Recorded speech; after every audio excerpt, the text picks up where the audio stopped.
everyone. Welcome to Life Extension Live. Dr. Crystal, I see you live. Hello, Dr. Mike.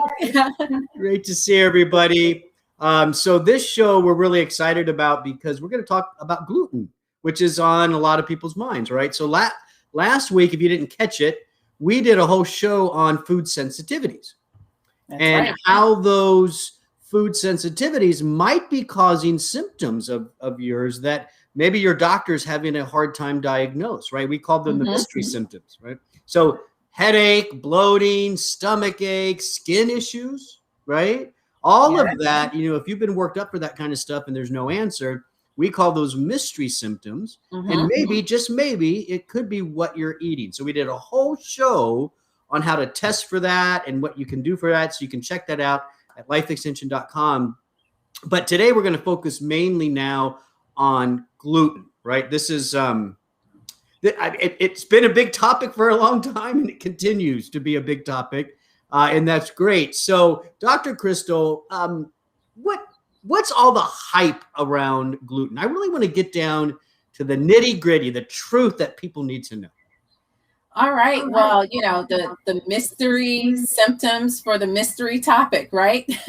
Gluten-free, it's everywhere. And I think the hype is the fact that more and more people are hearing about gluten. There are more gluten-free options that have been made available. So you're seeing it everywhere. And people, I get asked all the time, okay, should I go gluten-free? What's going on? Right.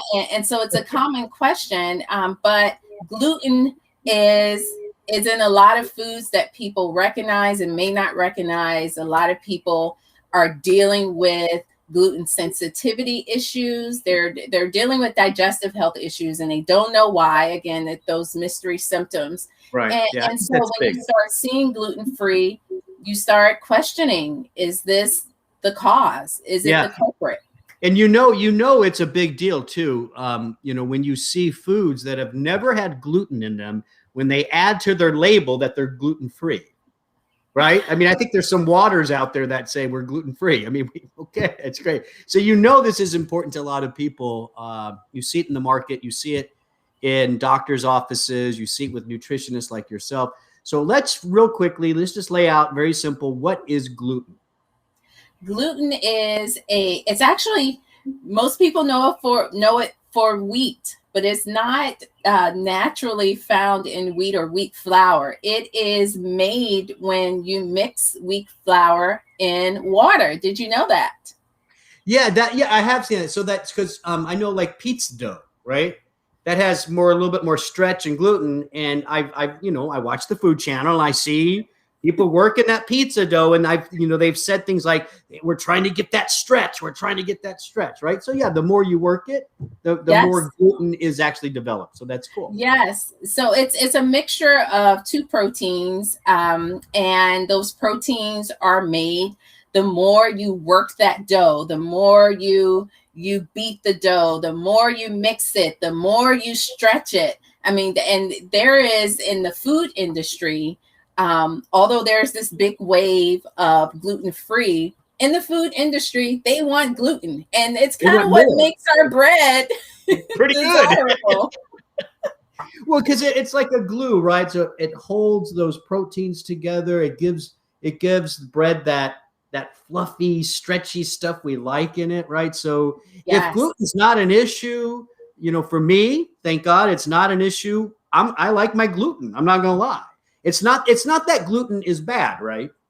Yes. And I think that's a good point, Dr. Mike, because you see it everywhere. Everything's gluten-free. A lot of people are gluten-free. They, don't know what gluten is. They don't know why they would need to go gluten-free. There's this, in their minds, there's this push that if it's gluten-free, it's good for you.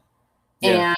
And that's we're going to talk about that. We're going to do some misconceptions. And that's one of the big ones. As a matter of fact, I think it's the first one we're going to ask. Before we do that, though, let's make this clear. We're not talking about people with diagnosed celiac disease, right? That's different. That is very true. And this month is Celiac Disease Awareness Month. Right. So, so I think it's appropriate for us to shed light on celiac disease. Those are individuals who absolutely must stay away from gluten. It is a genetic autoimmune disease. And when you consume gluten, it is very damaging. The body it causes the body to mount a huge inflammatory response. It starts damaging those villi. Oh, last week we talked about the villi and the microvilli. That's, the lining of, your small intestines, and that's where your nutrients get absorbed. And so you start having those villi destroyed. And so again, celiac disease, autoimmune, absolutely must stay away from gluten. This is like normal villi that help to absorb nutrients, right? And this is what they look like with celiac disease if you don't avoid gluten. Like they're gone. They become flattened, and now you can't pull the nutrients in, and then other things get in as well, right? And that's where a lot of people link this to leaky gut and some other stuff like that as well. So, but we're talking more is, okay, so you don't have celiac, maybe you've been tested, but you're still having some issues. And so we're really focusing on a sensitivity component to gluten, not the autoimmune genetic disease, celiac disease. So let's go to some gluten misconceptions. Okay. I get the first one, right? All right. Go for it, Dr. So I'm going to ask you, I'm asking you, Dr. Crystal. Now, people watching, if you guys want, you can give us your answers in the comment as well. But here it goes. Here's the first one for you, Dr. Crystal. Okay. Gluten is only harmful for people with celiac disease. Oh, okay, come on. That's an easy one. That's an easy one. Well, give us your official answer. Okay, my official answer is no. Obviously, if you have celiac, stay away from gluten. But there are people who have gluten intolerance or gluten sensitivities, and those people are still mounting an immune response to gluten. They still have some of the side effects, and I think that's going to be my next question for you. But they still have some of the health concern related to gluten, and they may need to stay away from gluten. So yes, it's non-celiac gluten sensitivity is a real thing, and for those people, they feel better when they remove gluten from their diet. Okay, you're up. Give me your question. Okay, so here we go. Gluten will immediately give you diarrhea and only involves GI symptoms. No. Right? You want me to elaborate on that? No. I guess that was a leading question. I sort of answered it already. Well, we talked about mystery symptoms, right? So gluten sensitivity falls into that same category as other food sensitivity issues for people. It can be GI stuff. It can be an irritable bowel syndrome type thing. It could be diarrhea, but it could be skin issues, just feeling bloated. Yeah, I think we have a chart, a diagram that, Robson, if you can put that up for us for some of those symptoms. And this is celiac, but this could also apply to non-celiac as well. Yep. So there you see it, right? So there are things outside the GI tract that could be related to a gluten sensitivity. And for some of you, this might be the mystery symptoms we talked about last week, right? Yes. Now, I did read. Go ahead. I would like to add, I did read that bloating seems to be a very prominent symptom that people experience. Over, I think, 85% of people do experience bloating. So that's a big one. Yeah.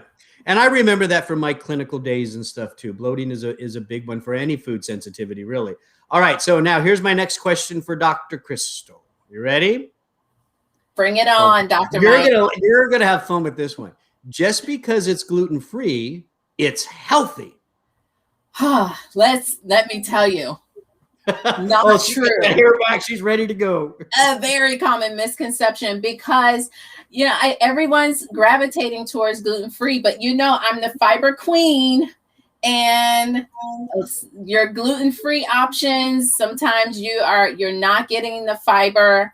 And although you can get some fiber, so for example, rice is often used as a substitute, corn as well, so you can get some fiber, but that it's not the same as having those whole grains and getting fiber from whole grains. Also, gluten-free foods can still be full of sugar, full of sodium, full of fat, and oftentimes they are not fortified. So now you may be missing out on some vital vitamins or minerals as well.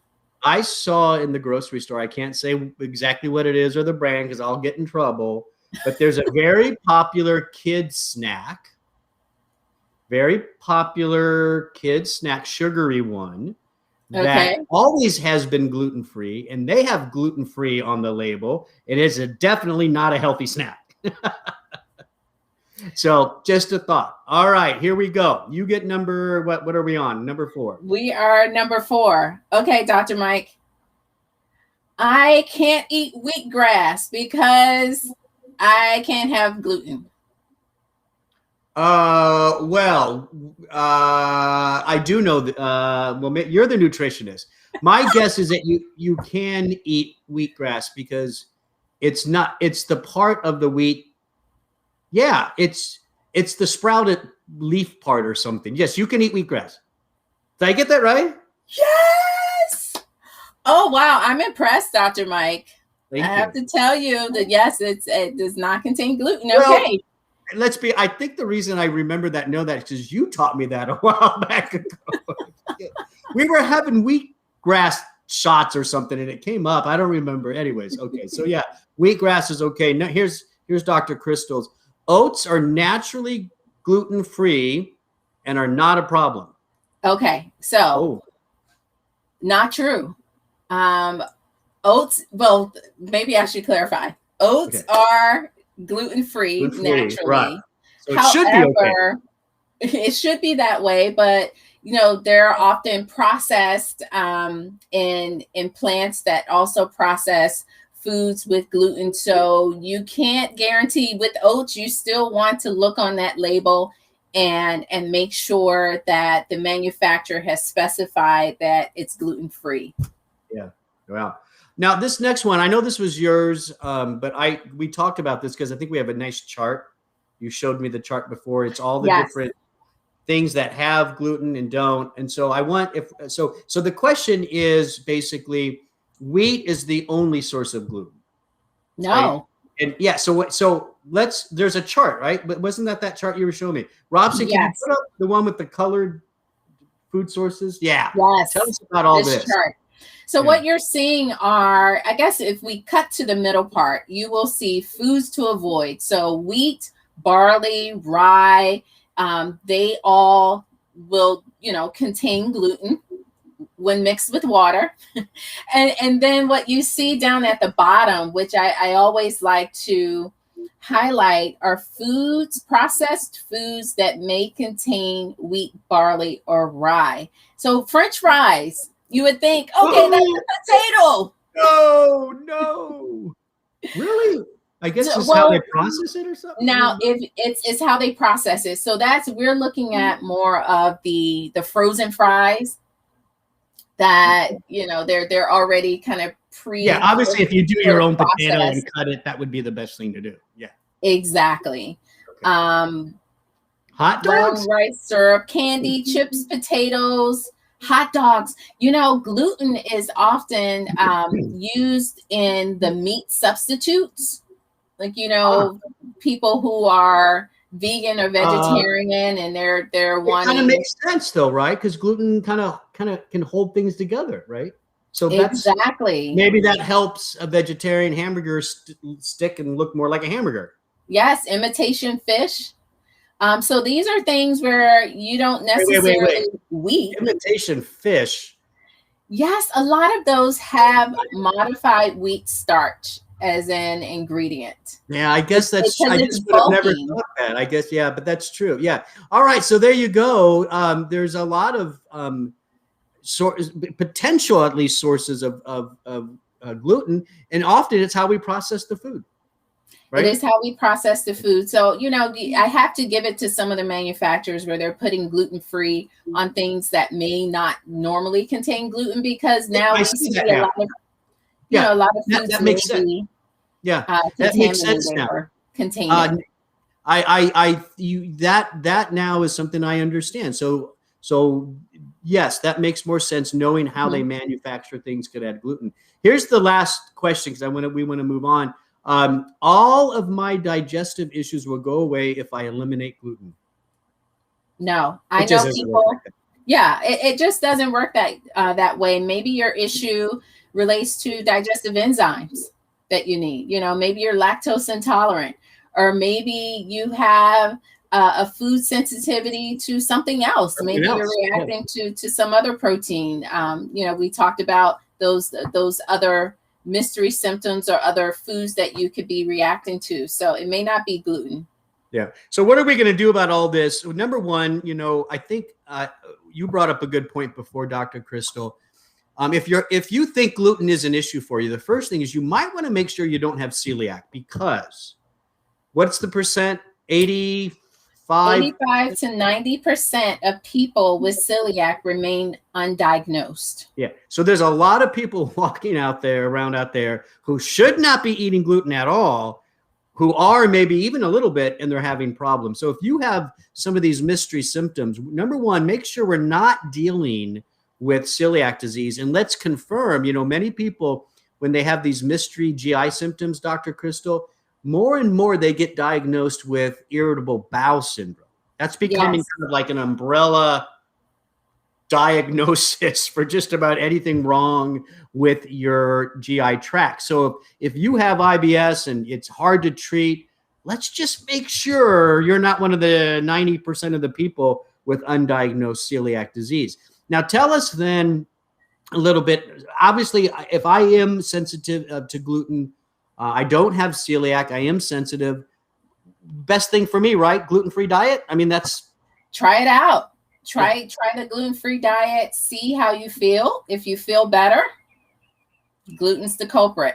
Yeah. It's really just that simple. There are sensitivity tests that you can take.